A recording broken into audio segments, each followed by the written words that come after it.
Buen Sí, día, ¿cómo le Fernando. va? ¿Todo bien? ¿Cómo estamos? Ustedes, los locutores, los que están en el aire, saben de lo que es la respiración, lo importante que es saber respirar, lo importante que es cuidar las vías aéreas superiores, ¿sí? La voz ronca a veces hay que mantenerla porque esa voz que sirve para la locución tiene que tener una respiración especial. Y el sistema respiratorio tiene dos partes que es importante reconocerlas para también saber después de las enfermedades que se ocupan en ellas, ¿sí? Nosotros tenemos las vías aéreas superiores en las cuales se encuentran la nariz, ¿sí? El tracto nasofaríngeo y orofaríngeo, que es la boca, porque también respiramos por la boca, ¿sí? Cuando por ahí vemos un chico que no puede respirar por la nariz, ya sea por mucosidad o por una enfermedad que se llama adenoide, el chico tiene la respiración oral o bucal, que es una respiración que es accesoria, pero no es la que conviene, porque nosotros tenemos filtros, como nuestros autos, como la mayoría de las cosas, tenemos filtros. Y esos filtros están en la nariz y son los primeros los pelitos en las personas adultas, y tenemos los cilios, que son como pelos, pero microscópicos, que evita que ingresen estructuras dentro de las vías. Y dice, cuando hablamos de una enfermedad respiratoria y te dicen la otitis media aguda, dice, no, dice, ¿cómo si eso ya no es respiratorio, si es del oído? No, el oído está comunicado con las vías respiratorias, por lo cual una enfermedad del oído también corresponde a las vías respiratorias. Entonces, tenemos diferentes estructuras, la estructura nasal, que dentro de ello tenemos los cilios, una mucosa líquida para frenar el pasaje de partículas, y tenemos los cornetes, meatos, y tenemos además las celdas o las cavidades, que son cavidades neumáticas que calientan y humedecen el aire que va a entrar y llegar a la tráquea. De la tráquea, que comienza en la sexta vértebra cervical y termina en la sexta vértebra dorsal, según algunos libros, algunos dicen quinta, algunos dicen séptima, por lo cual ese conducto tráquea se divide en dos bronquios principales y a su vez se dividen en pequeños bronquiolos que van a dar 3 segmentos pulmonares en la derecha y 2 segmentos pulmonares en la izquierda. Eso sirve para llevar el aire hasta los pulmones que nosotros conocemos. Los pulmones, el pulmón derecho tiene 3 segmentos, superior, medio e inferior, y el izquierdo tiene solo 2 segmentos, superior e inferior. Entonces, esa división anatómica que estamos hablando, tenemos que cuidar. ¿Y cómo tenemos que cuidar? Tenemos que cuidar las infecciones que en ellas se producen. Las infecciones respiratorias pueden ser infecciones respiratorias altas, infecciones respiratorias bajas sin neumonía e infecciones respiratorias bajas con neumonía. Entonces, si empezamos en las vías respiratorias altas, tenemos las enfermedades comunes, la rinitis, la adenitis, la sinusitis, la faringitis y la faringoamigdalitis. Que todo itis que hablamos, el itis me infiere que ya hay una inflamación o infección. El 80% de los sucesos son virales y el 40% de los cuales se curan espontáneamente. No hay un tratamiento a veces y se cura. Pero en la mayoría de las cosas, para evitar que lleguen a los pulmones, tenemos que tratarlos. Muchas personas dicen, no, pero es una infección viral, ¿para qué la vas a tratar? Pero una infección viral en Posadas, que tenés un sanatorio o un hospital, es algo que por ahí se puede observar y dejar sin tratar para que el cuerpo haga. Pero si yo tengo una persona, como yo soy de manejar la zona del interior, que estamos ahí en la zona de Cerro Corá, Fachinal, Profundidad, Candelaria mismo, porque muchas veces por la mala fama a veces creada al hospital, muchos no quieren ir al hospital, quieren ir a Posada directamente, y entonces nosotros queremos hacer de que el médico que trate a un chico con una enfermedad respiratoria ya lo trate completamente, no, no ese tratamiento expectante que se puede tener en un lugar que por ahí tenés los medios necesarios como para tener una cobertura. Hoy, por ejemplo, me llama un jefe y me pregunta si los hospitales y los CAP tienen las medicaciones necesarias. Y no, hay cosas que sí hay y hay cosas que faltan. Y vamos a decir, hay cosas que faltan. A muchos no les gusta que le diga eso, que hay cosas que faltan. Y sí, hay cosas que faltan. Hay CAPs que por ahí no tienen en estos momentos las medicaciones necesarias porque hay medicaciones muy importantes. Ahora se usa más los macrólidos que la amoxicilina que usábamos antes. Entonces esos medicamentos son caros. Y yo veo que a veces hay colegas que le recetan un macrólido, que es por ejemplo, la acitromicina o la claritromicina, y tuve la oportunidad de presenciar a una señora que estaba comprando delante mío el medicamento y le pregunta al farmacéutico cuánto salía el medicamento. Le dio un precio bastante elevado y la otra opción era un ibuprofeno y una betametasona. Y le pregunta sobre el precio de eso y la chica solo pudo comprar el ibuprofeno. Los otros dos no lo compró. Entonces, nosotros como sociedad y con el impuesto que pagamos, tenemos que tener nuestras farmacias bien dadas para que en estos momentos las enfermedades respiratorias sean totalmente tratables. Y vamos a tratar las enfermedades de las vías aéreas superiores primarias para evitar llegar a una neumonía o una complicación. Habíamos hablado el otro día de que las enfermedades comunes de virus ARN dependientes, están las dos que conocemos, bien conocidas, que es la influenza y el coronavirus, ¿sí? Que son ARN, y tenemos también los adenovirus y los sincicius virus, ¿sí? Que son virus que si la persona está bien físicamente, se produce la defensa, pero son de riesgo en chicos de 1 a 3 años y en mayores de 65 años. ¿Sí? Doctor, no quería interrumpirte en toda tu introducción. Bueno, el sistema respiratorio, que ahí es donde nace la vida, ¿no? Exactamente. Desde que venimos, quedamos, salimos a la luz, nace la vida. Y que por ahí, cuando vamos creciendo, le vamos maltratando, ¿no? Exactamente. Ahora, hay una pregunta, una consulta primaria. Cuando nace una criatura, uno ve que la criatura es como que infla su pancita completamente, o sea, inhala el aire, llena todo el sistema respiratorio, los pulmones, infla su pancita y exhala, ¿no? Exactamente. Digamos, así nosotros comenzamos a respirar. Exactamente. A lo largo del tiempo, por ahí es como que cambiamos la forma de respirar y ya respiramos de pecho. Sí, o sea, ¿cuál es la respiración correcta, digamos? Hacemos lo que se llama respiración torácica. Respiramos solo con el tórax. Pero como el sistema respiratorio es autónomo y solo cuando por ahí la voluntad del hombre hace que por ahí vos quieras controlar tu respiración, pero eso es voluntario, ¿sí?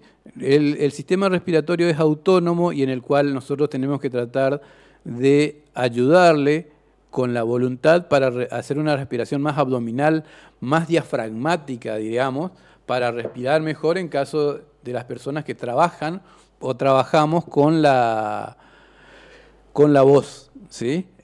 Al hablar mucho, nosotros los médicos tenemos que hablar mucho porque tenemos que explicarle a nuestros pacientes lo que tenemos que darle, cómo tienen que tomar la medicación, y si tenés 20 pacientes, tenés que hablar con los 20 pacientes y explicarle por qué, porque no le puedo dar el medicamento y decirle, estos son los medicamentos y anotarle en un papelito. ¿Por qué? Porque la mayoría de los colegas escribimos feos, entonces, lo cual tenemos que decirle, fulanito, Marcelo, tomate este antibiótico, este mucolítico, este medicamento para la fiebre y hacete una nebulización. Bueno, pero tenemos que explicarle. Y entonces tenemos que aprender a respirar poder hablar en forma consciente. ¿Qué significa? La respiración abdominal o respiración diafragmática es una respiración de práctica. O sea, vos tenés que practicarla para utilizar durante el trabajo, porque el resto de la respiración torácica es una respiración involuntaria, por lo cual nosotros no lo podemos controlar. El que lo puede controlar justamente durante tu trabajo y para tener una mejor vocalización de las cuerdas vocales es la respiración diafragmática. Y eso es una práctica que deben hacer las personas que trabajan con la voz y con los pulmones. El cantante, el locutor, el actor. Esa persona tiene que aprender a respirar de esa forma. Las personas comunes, como la respiración es involuntaria, lo hace en forma torácica. ¿Por qué? Porque el pulmón trabaja en forma automática. Entonces lo que tiene que tener esta persona es tratar de tener un pulmón saludable, haciendo deporte. Usted justamente vi que el otro día le estaban entrevistando a un runner, y ellos tienen que aprender a respirar. Y la respiración tiene que ser breve o alargada, ¿para qué? Para que el consumo de oxígeno sea el máximo. Y como hablamos también el otro día, que hablamos de nutrición, hay solo dos cosas para vivir. Uno es el aire y el otro es un nutriente básico. Por lo cual, si comemos lo justo y necesario, lo único que nos faltaría para completar la vida sería respirar, ¿sí? Y tomar un poquito de agua, que hay dos cosas que son gratis, Claro. que es el agua y la respiración. Y la respiración lo que tiene es que nosotros cuando hace frío compartimos espacio. Y el espacio se usa estufa, nosotros no estamos acostumbrados al frío. Los misioneros, por ejemplo, no estamos acostumbrados al frío.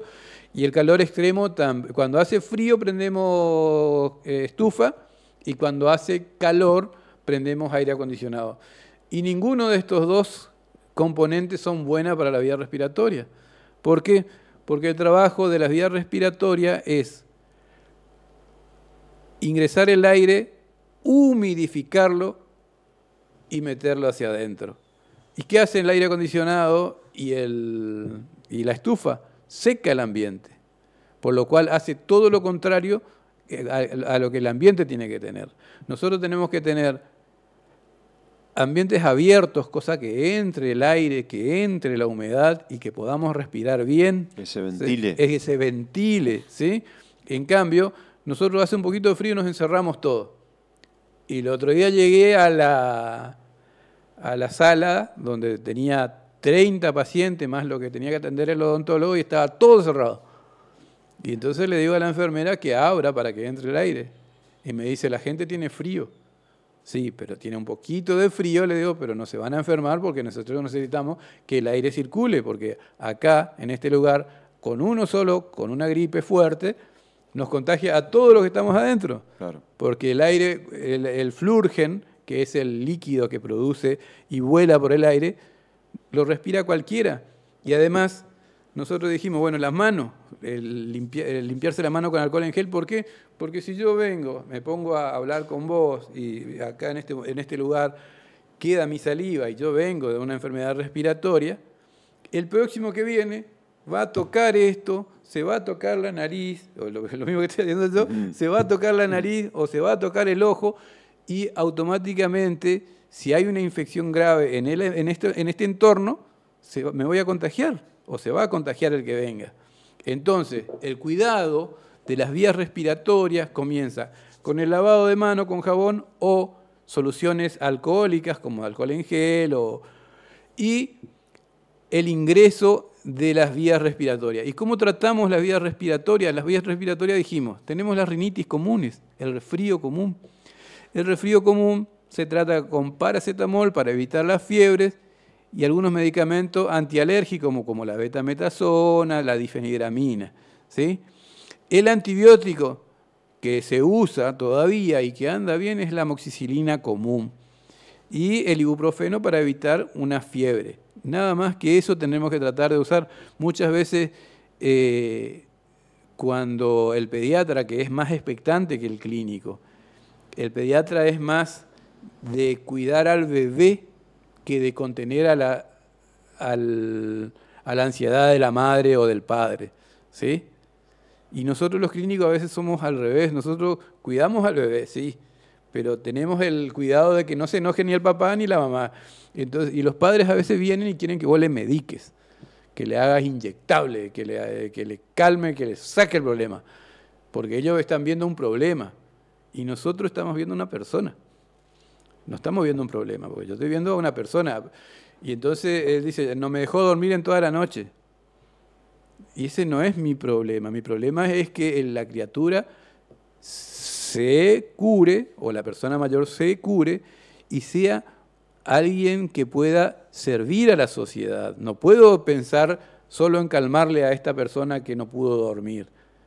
Entonces, tengo que cuidar, tengo que tener la conducta expectante que tiene el pediatra de decirle, mami, dale esta, pero sigue teniendo moco, doctor. Y sí, es un proceso que va a tardar 5, 7 a 10 días y después va a mejorar. Doctor, interesante la charla. A ver, otros aspectos. ¿Cuáles son los enemigos directos? Hay muchos. Sí. Enemigos directos del sistema respiratorio. Bueno, ni que hablar del cigarrillo. El cigarrillo, ¿no? El primero. El cigarrillo. El primero porque... Bueno, ¿qué otros enemigos tiene el sistema respiratorio? Porque el primero, vamos a hablar de cigarrillo porque es el primero. Y el primero no solo a nivel del que fuma, sino del entorno del que no fuma. Nosotros tenemos, por ejemplo, padres que dicen yo no fumo delante del bebé. No importa que no fumes delante del bebé, porque vos tenés en tu ropa, en tu vía respiratoria, tenés todas las toxinas de un cigarrillo y del humo. ¿Qué significa? Yo me voy a fumar afuera y vengo y hago upa a mi bebé, es lo mismo. Igual le pasás el... Exactamente, porque ellos absorben por piel lo bueno y lo malo, ¿sí? Nosotros, las personas dicen, uy, mi hijo tiene enfermedad respiratoria, pulmonar respiratoria, y yo me cuido y yo no fumo delante de él. No, vos fumás y al fumar ya sos de riesgo para una criatura. Muchos padres, por ejemplo, dicen, no, él fuma, no quiero que le alce. Y tiene razón, no es que sea egoísta o malo. Si una persona fuma, transpira nicotina y alquitrán, ¿sí? Y al alzar al chico, en la respiración, puede producirle factores de cancerígeno, inclusive que no tienen nada que ver con la vía respiratoria, sino a través de la piel, ¿sí? Entonces, hay que tener cuidado. El que fuma es de riesgo para un bebé, ¿sí? De 1 a 10 años es de riesgo para un fumador, es de riesgo para un chico. ¿Por qué? Porque los chicos están haciendo una transformación celular en el crecimiento. Y entonces todos los factores que pueden producir enfermedades pueden traspasar a través de la piel y pueden producirle enfermedades, ¿sí? Que después dicen, ay Dios, ¿por qué mi hijo tiene asma? ¿Por qué mi hijo tiene dificultad respiratoria? Y por culpa tuya, porque vos fumabas y le hacías upa y decías que fumabas afuera y sos el culpable. También otra cosa, fumar en una sociedad que ya no está permitido fumar dentro de un ambiente, también es tóxico para el que está al lado, ¿sí? ¿Por qué? Porque yo, si soy un fumador, y nosotros sabemos, los que no somos fumadores, sabemos que el que te habla, te transmite el olor a cigarrillo, también es de riesgo. Entonces, las vías respiratorias son muy sensibles. ¿Por qué? Porque nosotros acá tenemos un filete que se llama filete nervioso, olfativo, que hace que nosotros llevemos las cosas hacia adentro. Si esos filetes y las adenoides que están atrás, que son unas glándulas, absorben algún virus, algunas bacterias del ambiente, puede producir enfermedades comunes como enfermedades muy graves como la meningitis, ¿sí? Las meningitis virales se producen por resfríos comunes. Doctor, ¿qué otro enemigo tenemos? El sedentarismo. El sedentarismo es un gran enemigo. ¿Por qué? Porque el pulmón, como todo órgano, tiene que ser utilizado. ¿Qué significa tiene que ser utilizado? Tiene que ser forzado de vez en cuando a un esfuerzo extremo. Como estuvimos hablando fuera del micrófono, las personas comunes usan hasta el 50% nomás de su capacidad pulmonar. Después, en el esfuerzo llega al 75%. Pero lo que tenemos a favor nuestro es que nosotros tenemos 300 millones de alveolos, ¿sí? ¿Qué son los alveolos? Son la mínima unidad del pulmón que sirve para la respiración.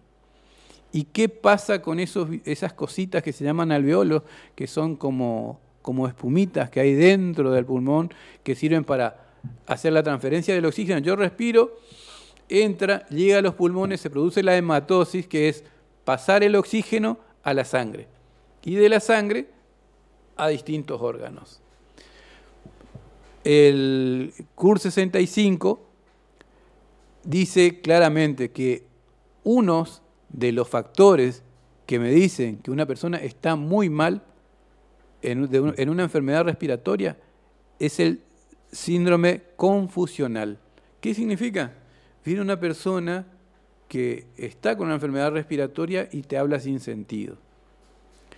Y vos decís, ¿qué le pasa a este muchacho que no está hablando?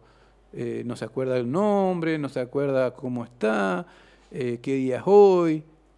Esa persona está teniendo una enfermedad respiratoria tan grave que el oxígeno ya no le llega al cerebro. Y al no llegarle al cerebro, sabemos que esa enfermedad ya es grave. Entonces tenemos que tener los parámetros para saber si una enfermedad es común o una enfermedad es grave.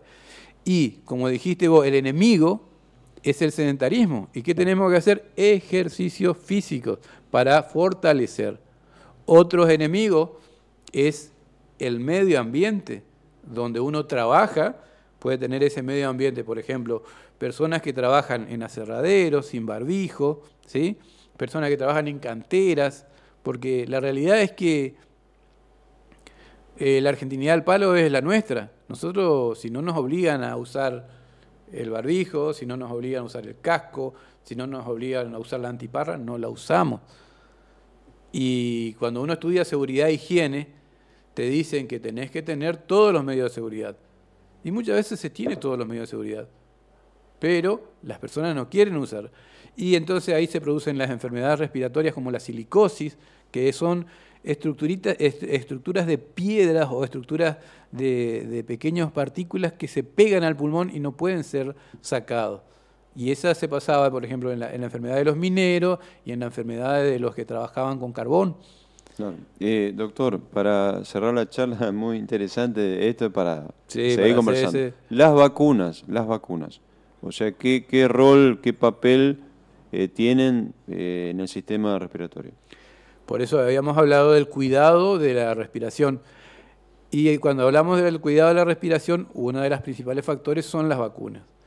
Para los antivacunas, yo les explico que el hombre antes vivía 35 años. Y desde que apareció la vacuna, el hombre vive más de 70 años y algunos llegan a vivir 100 años. ¿Sí?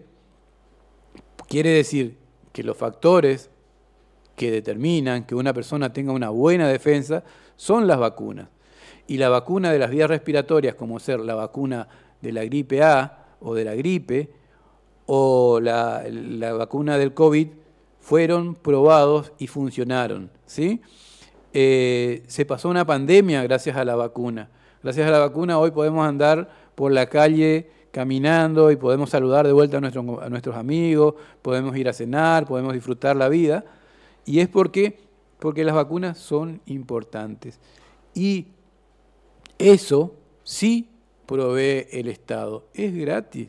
Argentina es un país hermoso en el cual tenés vacuna gratis, tenés facultad gratis, tenés escuela gratis. En realidad no es gratis, lo pagamos entre todos, pero tenemos la posibilidad. En otro país, el doctor Silvero no sería médico, porque yo vengo de familia humilde y no me podría haber pagado una carrera universitaria. Entonces, si tenemos la vacuna, tenemos que aprovecharla y no hacer caso omiso a las personas que por ahí creen que las vacunas es una forma de controlarlo, o algunos que creen que es antinatural. La vacuna es algo que nos provee el Estado y bueno, es una investigación que se hizo y sirvió por muchos años y permitió que el hombre viva mucho más tiempo.